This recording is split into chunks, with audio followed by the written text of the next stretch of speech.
System में रह के अगर आप करप्शन नहीं कर पा रहे हैं तो आप नौकरी नहीं कर पाएंगे। अगर आप करप्शन नहीं करते हैं तो आप नौकरी नहीं कर पाएंगे।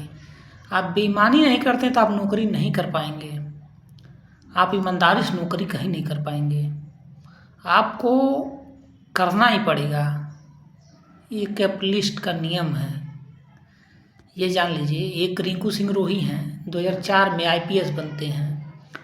उसके बाद वो लगभग 100 करोड़ का किसी विभाग का घोटाला दिखाते हैं, तो उस विभाग के कुछ गुंडे जो होते हैं वो उनको 7 गोलियां मारते हैं, 2 उनके चेहरे पर लग जाता है, वो बच जाते हैं बेचारे।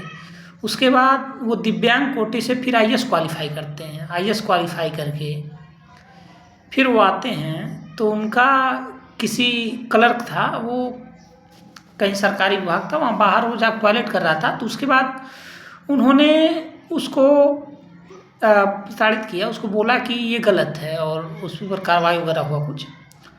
वहाँ के जो वकील लोग थे उनके विरोध में प्रदर्शन करते हैं। प्रदर्शन करने के बाद क्या होता है, वो कहते हैं, फिर वहाँ जाते हैं जो IAS रहते हैं, रिंकू सिंह राही वहाँ जाते हैं और वकीलों के सामने उठक बैठक करते हैं। वो इसलिए नहीं करते हैं कि वो सिस्टम से जीतेंगे नहीं, लड़ेंगे तो हार जाएंगे, इसलिए नहीं।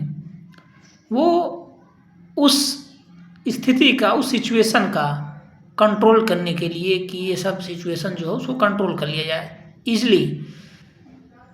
ये सिस्टम जो अपना है उसको अच्छा नहीं लगा, उन्होंने इसको सस्पेंड किया, बाहर भेज दिया, लखनऊ में भेज दिया रेवेन्यू विभाग में इनको छुट्टी के लिए। इसके बाद इनको फील्ड नहीं मिल रहा था, फील्ड बाहर एरिया में इनको काम करने के लिए।